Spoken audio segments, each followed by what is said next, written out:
दोस्तों, ये कहानी है एक माँ और उनके बेटे के मुखालिब। एक वक्त था जब मदीना में एक आदमी रहता था जो बहुत बुरा काम करता था। शराब पीता, जुआ खेलता, लोगों से हमेशा लड़ाई झगड़ा करता। लोग उसे देखकर कहते, ये तो जहन्नम की तरफ दौड़ लगा रहा है। उसकी माँ बहुत नेक थी। हर रात तहज्जुद में रो रो कर दुआ मांगती, या अल्लाह मेरे बेटे को हिदायत दे, उसकी गुनाहों से तौबा करवाएं, उसका दिल बदल दे। मैं तो बस यही चाहती हूँ कि वो तेरा बंदा बन जाए और मैं उसे जन्नत में देख सकूँ। सालों गुजर गए लेकिन उसकी माँ की दुआ कबूल ना होती दिखाई दी। एक दिन वो आदमी बहुत बुरी हालत में घर आया, शराब से धुत, जख्मी और बहुत ज़्यादा परेशान।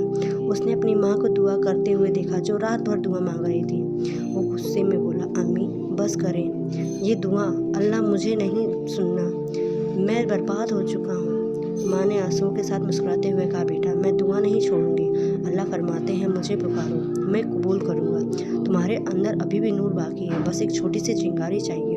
उस रात माँ ने फिर से दुआ मांगी और सुबह उस लड़के को ख्वाब आया। ख्वाब में उसने रसूलुल्लाह को देखा जो उसे गले लगाए हुए थे। उन्होंने फरमाया, अब मेरे भाई, अल्लाह ने तेरी माँ की दुआ सुन ली है, अब तू उठ, तौबा कर और मेरे रास्ते पर चल। सुबह उठकर वो लड़का रो पड़ा। उसने घर में सबसे पहले अपनी माँ के पाँव पकड़े और कहा, अम्मी आज से मैं बदल गया हूँ, आपकी दुआ ने मुझे बचा लिया। उसने शराब छोड़ दी, नमाज शुरू की और लोगों की मदद करने लगा। लोग हैरान थे, ये वही शख्स था जो कल तक की गुनाहों में डूबा हुआ था। कुछ वक्त बाद वो लड़का बहुत नेक इंसान बन गया। एक दिन वो मस्जिद में बैठा था जब उसकी माँ का इंतकाल हो गया। वो रो रो कर कह रहा था, अम्मी आपकी दुआ ने मुझे जन्नत का रास्ता दिखा दिया।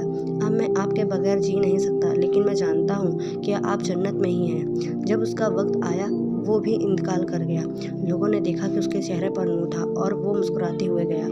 रसूलुल्लाह के ज़माने के बाद भी ये वाक़या लोगों को सिखाता रहा कि माँ की दुआ कबूल होती है और अल्लाह कभी भी नकारते नहीं हैं। ये कहानी हमेशा याद दिलाती है, माँ बाप की दुआ सबसे बड़ी ताकत होती है। कितना भी गुनहगार हो, तौबा का दरवाज़ा हमेशा खुला होता है। सब्र और दुआ से अल्लाह का दिल बदल देता है और गुनहगार को नेक इंसान बना देता है। अल्लाह हम सबको अपने गुनाहों की तौबा नसीब फरमाए और माँ बाप की दुआओं में हमेशा शामिल करे। आमीन। कैसी लगी स्टोरी बताना ज़रूर। चैनल को लाइक, शेयर एंड